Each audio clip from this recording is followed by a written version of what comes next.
चलिए आज हम लोग जो है मानव का पाचन तंत्र, मनुष्य में पाचन तंत्र पढ़ेंगे। पाचन तंत्र क्या होता है? तो पाचन तंत्र जो है पाचन से संबंधित अंगों का एक तंत्र होता है, मतलब बहुत सारे अंग मिल करके एक पाचन तंत्र का निर्माण करते हैं। कोई भी जो है, जैसे पाचन तंत्र हो गया, श्वसन तंत्र हो गया, तो मतलब कि बहुत सारे अंग मिल करके एक तंत्र का निर्माण करते हैं। तंत्र का मतलब होता है सिस्टम, माने बहुत सारे चीजों को मिलाकर एक सिस्टम बनता है, ठीक ना। तो हम लोग पाचन तंत्र पढ़ेंगे मनुष्य में। तो मनुष्य में पाचन तंत्र जो होता है, पाचन तंत्र का निर्माण दो तरह से होता है, ठीक ना।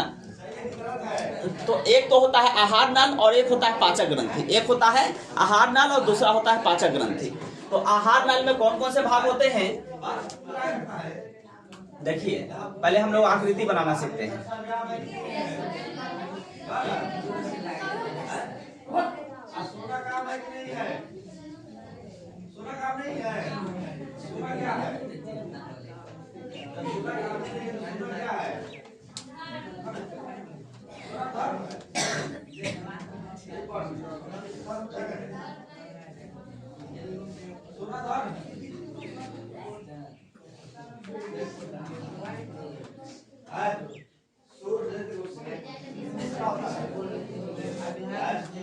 ठीक है,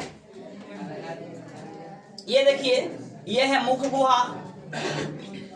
आहार नाल जो होता है मुख गुहा से शुरू होकर के मल द्वार तक जाती है। देखिए कैसे, ये है मुख गुहा, ये रहा मुख गुहा, ठीक ना। और मुख गुहा ये जो है यहाँ पे होता है एक ग्रसनी होता है। क्या पाया जाता है? ग्रसनी। और ये जो है ग्रास नली है, ग्रास नली है। और भोजन जब हम लोग करते हैं तो यहाँ मुख गुहा से भोजन जाता है, ठीक ना। मुख गुहा से भोजन जाता है। मुख गुहा में एक ग्रंथि पाई जाती है जिसको हम लोग लार ग्रंथि कहते हैं, वो बाद में पढ़ेंगे, पहले आकृति देखिए। तो ये हो गया मुख गुहा, ये हो गया ग्रास नली। मुख गुहा से भोजन हम लोग करते हैं और लार में सना करके भोजन सीधे जो है यहाँ ग्रासनी के पास निगल द्वार पाया जाता है, जहां से भोजन सीधे जो है कहाँ, ग्रास नली के रास्ते सीधे इस पेट में चला जाता है। ये है अमाशय। ये क्या है? आपको अमाशय है। क्या है? अमाशय। अमाशय को हम लोग पेट कहते हैं। ये जो बाहर वाला पेट है ये नहीं है, ये अंदर है, इसको उदर हम लोग कहते हैं, ठीक ना। तो चलिए देखिए, ये हो गया अमाशय। अब चलिए, अमाशय से जो है यह जो है आहार नाल। अब देखिए, मुख गुहा से ग्रास नली, ग्रास नली से अमाशय, अमाशय से ये जो नली है इसको हम लोग क्या कहते हैं? छोटी आंत। क्या कहते हैं? छोटी आंत। नाम है छोटी आंत लेकिन है सबसे बड़ी। आहार नल का सबसे लंबा भाग कौन कहलाता है? तो छोटी आंत। माने नाम इसका पड़ा हुआ छोटी आंत, बट है ये क्या? सबसे बड़ी ग्रंथि है, सबसे बड़ी नली है, भाग है, सबसे बड़ा भाग है। इसको हम लोग कहेंगे छोटी आंत। अब चलिए पहले आगे देखिए, ये छोटी आंत है और यहां से जो है आपको यहां से बड़ी आंत की शुरुआत हो जाती है।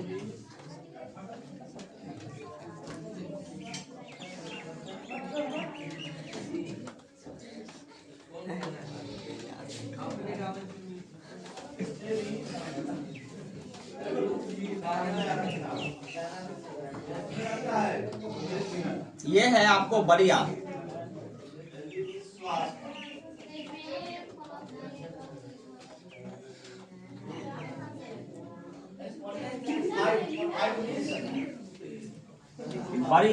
बड़ी आंत की रचना कुछ इसी प्रकार होती है।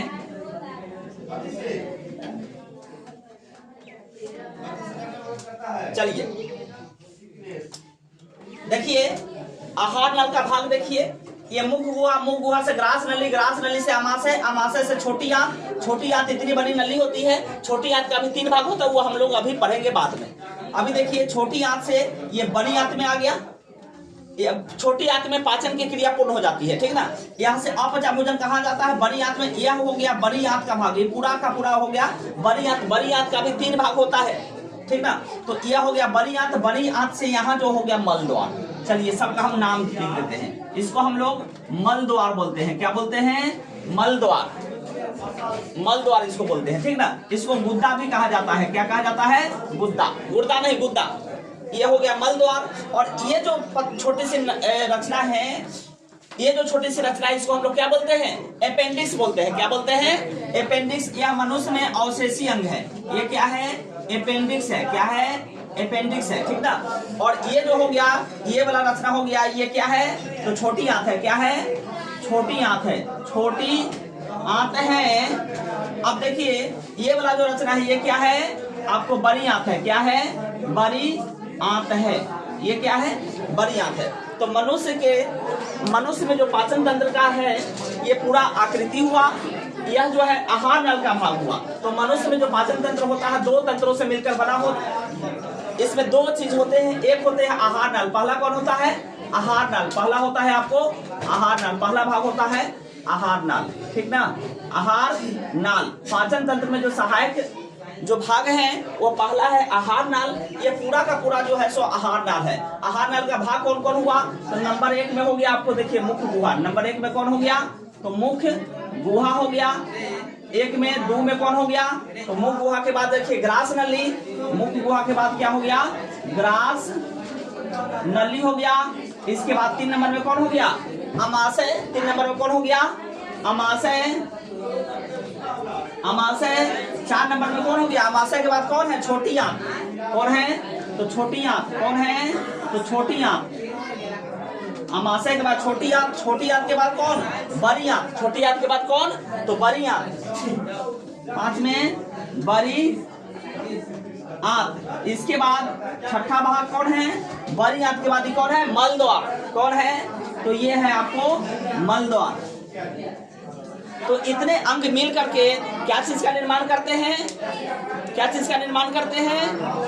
आहार नाल का निर्माण करते हैं। और इसके बाद इस पाचन तंत्र में एक और ग्रंथि है जिसको सहायक ग्रंथि, उसको हम लोग पाचक ग्रंथि कहते हैं। दूसरा भाग कौन है इसमें? पाचक ग्रंथि है। पाचक ग्रंथि अब कई प्रकार का हुआ बताएंगे, मतलब कि इससे सहायक कुछ और ग्रंथि होती है जो पाचन में मुख्य भूमिका निभाती है। पाचन में मुख्य भूमिका निभाती है। अब वो सब देखिए कौन कौन है। तो पाचक ग्रंथि है आपको, यहाँ पे एक ग्रंथि होती है जिसको हम लोग क्या कहते हैं? अग्न्याशय कहते हैं।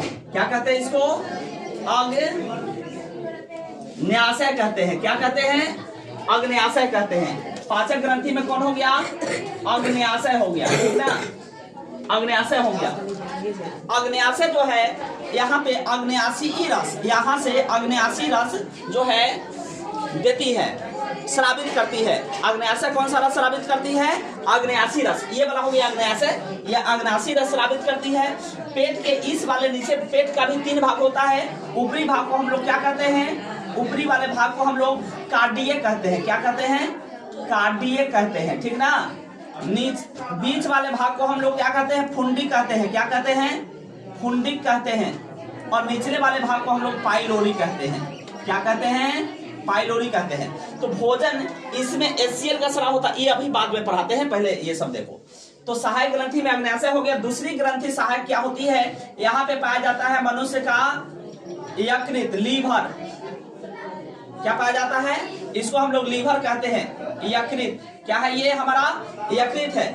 यहाँ से एक जो है ग्रंथि पाई जाती है जिसको हम लोग क्या बोलते हैं? क्या बोलते हैं जी? पित्ताशय। इसको हम लोग क्या बोलते हैं? तो पित्ताशय बोलते हैं। इसको हम लोग बोलते हैं पित्ताशय। इसको क्या बोलते हैं? पित्ताशय। तो यकृत जो है क्या स्रावित करती है? ये भी जो है सहायक मतलब की ग्रंथि है, पाचक ग्रंथि है। यकृत जो है पीत रस स्रावित करती है। क्या स्रावित करती है? पीत रस। यह यकृत क्या स्रावित करती है? पीत रस, जो कहाँ जमा होता है? तो पित्ताशय में जमा होता है। कहाँ जमा होता है? पित्ताशय में जमा होता है। पित्ताशय से पीत रस कहाँ पहुंचता है? ये जो है पेट के अमाशय के नीचे वाले भाग में, पाइलोरिक वाले भाग में पहुंचता है। पाइलोरिक वाले भाग में भोजन क्या हो गया रहता है? अम्लीय हो गया रहता है। क्यों? क्योंकि इसमें HCl पाया जाता है। HCl से सना हुआ भोजन एकदम लेय के समान इसमें हो गया रहता है। तो इसमें होता क्या है कि यह जो है माने इसमें क्या कहते हैं? पीत रस क्या होता है? पीत रस की प्रकृति क्षारीय होती है। पीत रस की प्रकृति कैसी होती है? क्षारीय होती है। तो यह जो है जब जाता है इसमें तो अम्ल पर अभिक्रिया करके भोजन को क्या कर देता है? मतलब कि उसकी अम्लीयता को घटा देता है। तब ये भोजन कहाँ? छोटी आंत में पहुंच जाता है, ठीक ना। तो चलिए सहायक ग्रंथि कौन हो गया? यकृत, पित्ताशय। यकृत और पित्ताशय। पित्ताशय। यकृत क्या स्रावित करता है? तो पित्त रस स्रावित करता है। पित्त रस पित्ताशय नहीं स्रावित करता है। देखिए, पित्त रस पित्ताशय नहीं स्रावित करता। कौन स्रावित करता है? यकृत स्रावित करता है। पित्ताशय में क्या होता है? जमा होता है। पित्ताशय एक थैली है जिसमें पित्त रस जमा रहता है, ठीक ना। तो यह जो है पित्त रस आपको स्रावित करती है, और पित्ताशय क्या है? इसमें पित्त रस जमा रहता है। पित्त रस क्या रहता है? जमा रहता है। इसमें क्या रहता है? तो जमा रहता है। पित्त रस क्या रहता है? तो जमा रहता है। अग्न्याशय कौन सा रस स्रावित करती है? तो अग्न्याशयी रस स्रावित करती है। अग्न्याशयी रस स्रावित करती है। और इसके बाद में इस पेट में जो पाया जाता है एक जठर रस पाया जाता है। अमाशय में क्या पाया जाता है जी? तो अमाशय में आपको जठर रस पाया जाता है। क्या पाया जाता है? जठर रस। इस पेट में कौन सा रस पाया जाता है? जठर रस पाया जाता है। अब चलिए, भोजन अब इससे आगे जाएगा छोटी आंत में। तो छोटी आंत का भी 3 भाग होता है। छोटी आंत का क्या भाग होता है? 3 भाग होता है। कौन कौन? तो यहाँ से जो भाग शुरू हुआ, यहाँ से यहाँ तक का भाग जो होता है, इसको हम सी आकार का होता है। इसको हम ग्रहणी बोलते हैं। क्या बोलते हैं? ग्रहणी। छोटी आंत क्या भाग में बटा होता है? 3 भाग में। नंबर 1 भाग को हम कहते हैं ग्रहणी। कौन सा भाग कहते हैं? ग्रहणी। दूसरे वाले भाग को क्या कहते हैं? इसमें ग्रहणी में सबसे लंबा भाग ग्रहणी ही होता है, याद रखना, छोटी आंत का। इसके बाद यहाँ से यहाँ तक का जो भाग होता है इसको हम जेजुनम कहते हैं। क्या कहते हैं? जेजुनम कहते हैं। जेजुनम कहते हैं। और तीसरे वाले भाग को हम क्या कहते हैं? ये जो भाग है इसको हम इलियम कहते हैं। क्या कहते हैं? इलियम कहते हैं। इलियम कहते हैं। इलियम जो है में ही भोजन पाचन की क्रिया पूर्ण हो जाती है। ये जो इलियम है इसमें पाचन की क्रिया क्या हो जाती है? पूर्ण हो जाती है, ठीक ना। अब यहाँ से जो अपचा भोजन होता है कहाँ चला आता है? देखो, बड़ी आंत में चला जाता है। कहाँ चला जाता है? तो बड़ी आंत में चला जाता है। बड़ी आंत से जो अपचा भोजन है यह मल द्वार के रास्ते हमारे शरीर से बाहर निकाल दिया जाता है, ठीक ना। और यह जो है क्या है? अपेंडिक्स है। अपेंडिक्स मनुष्य में एक अवशेषी अंग है जिसका कोई काम नहीं है। हम जब चाहें इसको निकाल सकते हैं। यही अपेंडिक्स कभी कभी दर्द करने लगता है तो इसको जो है ऑपरेशन के माध्यम से काट के बाहर निकाल दिया जाता है। इसका कोई काम हमारे शरीर में नहीं है। तो ये रहा मनुष्य का पाचन तंत्र, ठीक ना। अब आगे जो है इसमें कैसे भोजन पचता है वो पढ़ाते हैं, ठीक ना।